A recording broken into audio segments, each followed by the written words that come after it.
أعوذ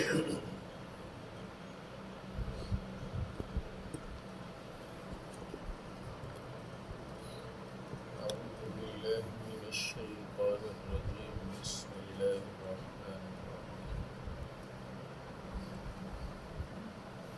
قال الله جل وعلا وقولوا للناس حسنا صدق الله العظيم۔ احترام رمضان المبارک کے حوالے سے کل کے درس میں ہم نے گفتگو کی تھی۔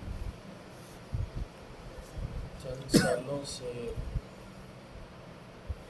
سحری کے وقت اور افطاری کے وقت اور تراویح کے وقت میں کچھ رمضان پروگرام چلتے ہیں چینلز پہ، رمضان ٹرانسمیشنز کے نام سے صبح کو، دوپہر کو، شام کو تراویح کے وقت چلتے ہیں، اور اس میں گیم شوز ہوتے ہیں اور انعامات تقسیم کیے جاتے ہیں، اور ان پروگراموں میں دین سمجھانے کے لیے تھیٹر اور سنیما کی دنیا کے اداکاروں، گلوکاروں، فنکاروں اور ماڈلوں کو ان پروگراموں کی زینت بنایا جاتا ہے۔ ایک آدمی ڈاکٹر ہو ہی نہ اور ہمارے محلے میں بیٹھ کے سیکھے بغیر ڈاکٹری کرنے لگے، عوام الناس بھی اس کی حوصلہ شکنی کریں گے، حکومت وقت بھی اس پہ قانون کا ہاتھ ڈالے گی کہ تمہیں کس نے حق دیا ہے لوگوں کا علاج کرنے کا جب تم نے یہ سیکھا ہی نہیں۔ ایک آدمی ڈرائیونگ سیکھے بغیر گاڑی چلانا چاہے، عوام الناس بھی اسے کہیں گے کہ بھئی تم نہ کرو، اپنی جان بھی گواؤ گے، لوگوں کے لیے بھی تم جان لیوا ثابت ہوگے، اور حکومت وقت کا قانون بھی حرکت میں آئے گا۔ کسی بھی چیز کو سیکھے بغیر، اس شعبے میں جائے بغیر، اس میں بڑا آدمی بن کے بیٹھ جانا، ہمارا معاشرہ بھی اس کو قبول نہیں کرتا۔ اب 11 مہینے تو فلموں میں کام، ڈراموں میں کام اور ایز اے آرٹسٹ اپنی کارکردگی پیش کرنا، اور جب رمضان المبارک کا مہینہ آ جائے تو وہی لوگ پھر بہت بڑے مذہبی بن کے چینلوں پہ لوگوں کو دین سکھانے لگے جاتے ہیں۔ اب یہ چیز جیسے ہمیں ناگوار ہے، سارے طبقوں میں کچھ نہ کچھ زندہ ضمیر نیک لوگ ہوتے ہیں۔ وکلاء کے طبقے میں سے ایک گروہ نے اس کو اچھا نہ جانا کہ یہ کیا ہو رہا ہے ہمارے ملک میں، سکھا رہے ہیں اسلام اور سکھا رہے ہیں اداکار۔ تو سن 2013 میں محمد وقار ملک ایڈوکیٹ نامی ایک وکیل صاحب نے اسلام آباد ہائی کورٹ میں ایک مقدمہ دائر کیا کہ رمضان المبارک کے دوران تمام اداکاروں، فنکاروں کا مذہبی پروگراموں میں داخلہ بند کیا جائے، اور اذان کے اوقات میں ٹی وی چینلز سارے کے سارے اذان سنوائیں۔ سب سے بڑی بریکنگ نیوز اذان ہے، کیونکہ یہ اللہ کی طرف سے خبر آئی ہے، اللہ کی طرف سے پیغام آیا ہے۔ 5 وقت اذان چلائی جائے اور درود پاک چلایا جائے چینل سے، اور ہمارا ملک حالات میں ہے، ملک کی سلامتی کے لیے دعائیں ٹی وی چینل سے نشر ہوں اور لوگ اس پہ آمین کہیں۔ ہم سب حالات میں ہیں۔ 2013 میں دائر کیا گیا مقدمہ، 5 سال تو ہمارے عدالتی نظام کی کمزوری کی نظر ہو گیا نا، 5 سال تو سماعت ہی ہوتی رہی۔ سن 2018 کے اندر جسٹس شوکت عزیز صدیقی اللہ پاک انہیں ان کی اچھی نیکیوں کا بدلہ عطا فرمائے۔ انہوں نے یہ فیصلہ لکھا کہ وقار ملک نامی جو ایڈوکیٹ ہیں ان کا مقدمہ حق بجانب ہے، یہ صحیح کہتے ہیں۔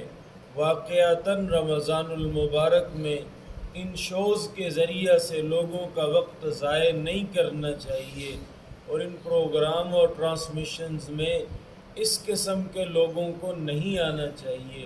اگر دین سکھانا ہی ہے تو علماء کرام، مفتیان، مذہبی اسکالرز یہ حضرات سکھائیں، اس قسم کے لوگوں کو سکھانے کی اجازت نہیں۔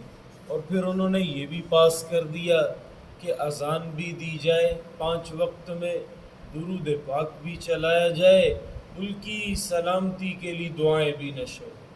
فیصلہ صادر ہو گیا۔ اہل ایمان کے لیے تو یہ خوشی کی خبر تھی، ایمان والوں کے لیے تو یہ بہت اچھی خبر تھی، لیکن جن کی روزی روٹی پہ مسئلہ پڑا ان کے پیٹ میں مروڑ اٹھا۔ اب یہ سارے کے سارے چینلز والے مل کے اور اداکار مل کے عدالت کا رخ کر رہے ہیں۔ عدالت میں جا کے، اسلام آباد کے ڈویژنل بینچ میں جا کے اس مقدمے کے فیصلے کو رٹ کر دیا اس کے خلاف، اور وہاں جا کے اپیل دائر کی کہ ہمیں یہ فیصلہ منظور، کیا فیصلہ منظور نہیں ہے؟ تو چینلز والے بھی مسلمان ہی، یہ مسلمان وہاں جا کے کہہ رہے ہیں ہمیں 5 وقت اذان چلانا منظور۔ یہ دن بھی دیکھنا تھا اس ریاست اسلامی نے، اس مملکت اسلامی نے، جس کے 1 روپے کے سکے کے اوپر بھی لکھا ہوتا تھا اسلامی جمہوریہ پاکستان۔ اب عدالت میں جا کے کہہ رہے ہیں ہم ملک کے لیے دعائیں نہیں چلا سکتے، ہم اذان نہیں چلا سکتے، ہم ان اداکاروں کو اپنے پروگراموں سے دیس نکالا نہیں دے سکتے، ہم تو انہی کے ساتھ پروگرام کریں گے۔ ان اداکاروں، فنکاروں کو بلانے کا مقصد کیا ہے؟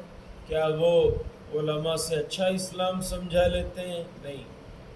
سوشل میڈیا ہو یا دوسرا الیکٹرانک پرنٹ میڈیا ہو، ایک ہی مقصد ہوتا ہے میڈیا کا کہ ہماری ویورشپ بڑھنی چاہیے، دیکھنے والے لوگ زیادہ ہوں، چاہے اس کے لیے پروگرام میں کچھ بھی مذہبی غیر مذہبی حرکت کرنا پڑے۔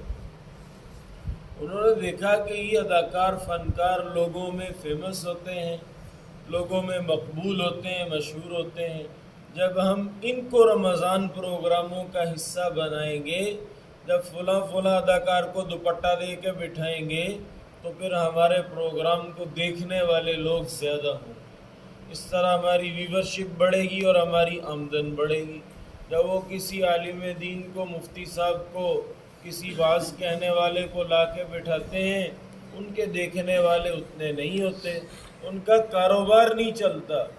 مقصد تو ان کا رمضان ٹرانسمیشن مذہب کے نام پہ کاروبار کرنا ہوتا ہے نا، وہ چلتا نہیں، اس لیے پھر عدالت میں جا کے اس کے خلاف رٹ دائر کر دی۔ اور سن 2019 میں ہمارے ہی ملک کے اسلام آباد ہائی کورٹ کے ڈویژنل بینچ نے جسٹس شوکت عزیز صدیقی کا دیا ہوا فیصلہ معطل کر دیا،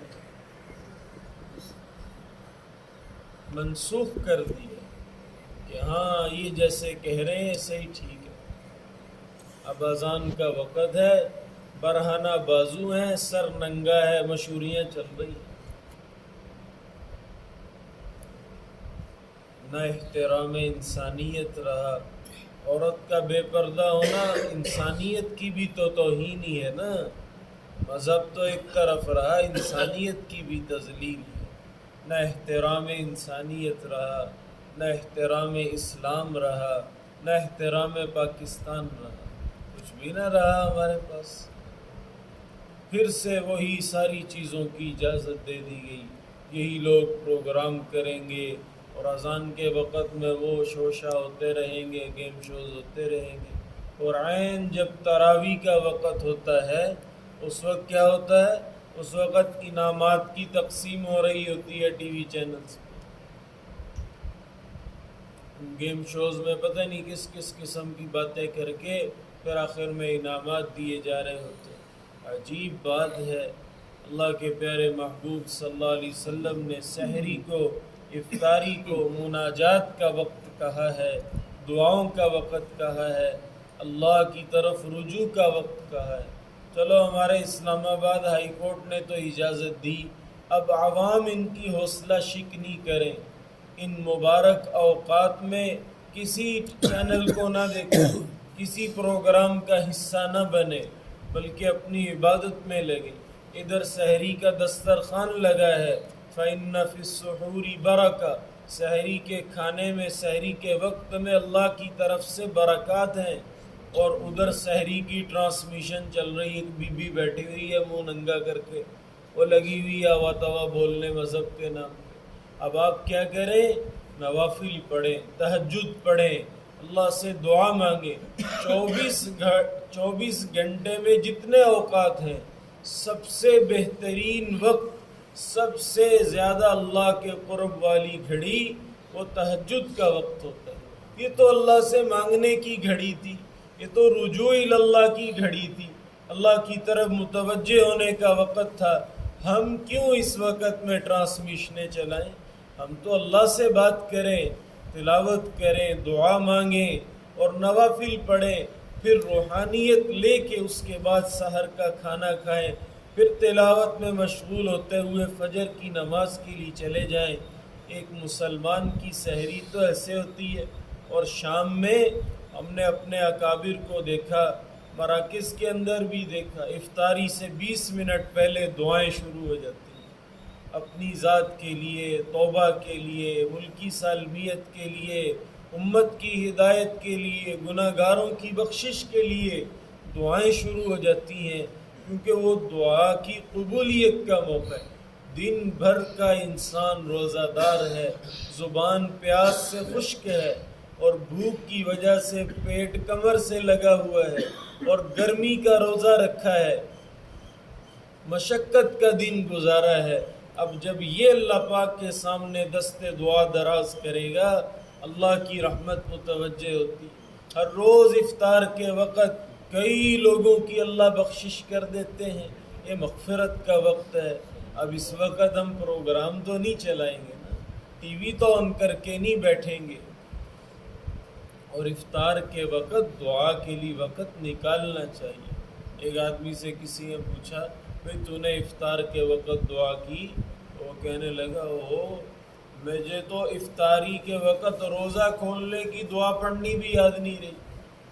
بازار میں گئے، وہ شاپنگ کرتے رہے، دسترخوان کے لیے چیزیں خریدتے رہے، وہاں رش تھا، اس رش سے جب آئے تو ابھی دسترخوان پہ بیٹھے ہی تھے، روزہ افطار ہو گئے، اور دعا بھی نہیں پڑھی روزہ افطار کرنے کی، اور فوراً سے روزہ افطار کر لی۔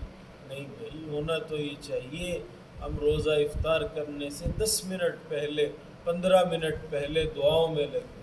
دیکھو بھائی، وہ 10 12 15 سال پہلے کا رمضان بڑا روحانیت بھرا ہوتا ہے، ہر ایک پہ اثرات ہوتے تھے۔ رمضان آ گیا ہے، زندگی پہ اس کے اثرات پڑتے تھے۔ کوشش کریں اپنے ان لمحات کو، اپنی ان عبادات کو اسی روحانیت کے ساتھ دوبارہ کریں۔ پھر افطار ہلکی پھلکی افطاری، جس نے تراویح پڑھنی ہوتی وہ لمبے جوڑے کھانے نہیں کھاتا افطاری کے وقت، ہلکی پھلکی افطاری کر کے تکبیر اولیٰ سے جا کے مغرب کی نماز ادا کریں۔ یہ کیا ہے، افطار پارٹی ہو رہی ہے اور سب مغرب کی فرض نماز کو اڑا رہے ہیں۔ مغرب کی فرض نماز افطار پارٹی کی نظر ہو رہی، نہ فرض نماز، نہ تراویح، نہ تلاوت، کچھ بھی نہیں، افطار پارٹی، اور اس پارٹی میں بھی آدھوں سے زیادہ کے روزے ہی نہیں۔ بھائیو، مذہب کسی مذاق کا نام ہے کیا؟ مذہب مذاق کرنے کی چیز ہے؟ افطاری تو اسلام کا حصہ ہے، اور افطاری روزہ داروں کے لیے ہے۔ افطار پارٹی بنائی، اس پہ جو روزہ دار بے روزگار سب آ کے بیٹھ گئے، اور پھر آ کے نہ کوئی دعا، افطاری سے پہلے سیاسی تبصرے، جب اذان ہوئی افطاری کر لی، اس کے بعد مغرب بھی گئی، کھانا کھانا شروع کر دیا، پھر لیٹ ہو کے گپ شپ شروع کر دی، تراویح بھی گئی۔ یہ کیا ہو رہا ہے؟ مذہب کوئی کھلواڑ کرنے کی چیز ہے؟ کوئی مذاق کرنے کی چیز ہے، کوئی ادب ہی نہیں رہا، کوئی احترام ہی نہیں رہا، کوئی فرائض کا اہتمام ہی نہیں رہا۔ مسلمان ہیں، رمضان کا مہینہ ہے، افطاری کے بابرکت لمحات ہیں، ان کی تو قدر کرنی چاہیے۔ میں تو صف اول میں تکبیر اولیٰ سے مغرب کی نماز ادا کرنی چاہیے، تراویح میں جھوم جھوم کے مزے لے لے کے قرآن پاک سننا چاہیے۔ ہمیں تو سارا سال اپنی مصروفیتوں کی وجہ سے وقت ہی نہیں ملتا قرآن پاک کی تلاوت کا، قرآن پاک کو سننے کا، اور رمضان میں حفاظ کرام دن میں 10 بار بیچارے پارہ پڑھتے ہیں، سپارہ یاد کرتے ہیں، اور وہ کھڑے ہو کے افطاری بھی صحیح طرح سے نہیں کرتے، تراویح کے لیے آ کے کھڑے ہو کے سناتے ہیں۔ ہمارے پاس اتنا بھی وقت نہیں ہوتا کہ ہم کھڑے ہو کے سن لیں، ہم قرآن پاک سے لطف اندوز ہوں۔ تو ہر بھائی تراویح باجماعت پڑھے، قرآن پاک کو سنے۔ پورا قرآن پاک سننا اور پورا رمضان نماز تراویح کو ادا کرنا سنت مؤکدہ ہے، سنت مؤکدہ ہے۔ ہر بھائی پہلے پارے سے لے کے آخری پارہ تک پورا رمضان المبارک قرآن پاک بھی پورا سنے اور ہر روز نماز تراویح بھی ادا کرے۔ اس بات کی سارے بھائی کوشش کریں کہ جتنے اوا توا پروگرام چل رہے ہیں سب کا بائیکاٹ ہو، کسی کا حصہ نہ بنے۔ ہم ایسی کسی ٹرانسمیشن کے آگے نہ بیٹھیں، نہ بچوں کو بیٹھنے دیں۔ بچہ کہے ابو جی گیم شو لگاؤ، تو چھوڑو بھائی، سیزن چل رہا ہے نیکیوں کا، اللہ سے مانگو، دعا کرو، عبادت میں لگو۔ ہم نے کیا لینا ہے ان فنکاروں اداکاروں سے؟ بچوں کا بھی ذہن بنایا جائے۔ اللہ پاک ہم سب کو کما حقہ رمضان المبارک کو قیمتی بنانے کی توفیق عطا فرمائے۔ اللہم انت السلام ومنک السلام، تبارک ربنا وتعالیت یا ذا الجلال والإکرام۔ رب ارحمهما كما ربياني صغيرا، ربنا فاغفر لنا ذنوبنا وكفر عنا سيئاتنا وتوفنا مع الأبرار۔ اللهم حاسبنا حسابا يسيرا، اللهم بلغنا رمضان، اللهم سلمه لنا وتسلمه منا يا ربنا، اللهم إنا نسألك الصحة والعفة والأمانة وحسن الخلق۔ صلى الله على النبي الكريم وعلى آله وصحبه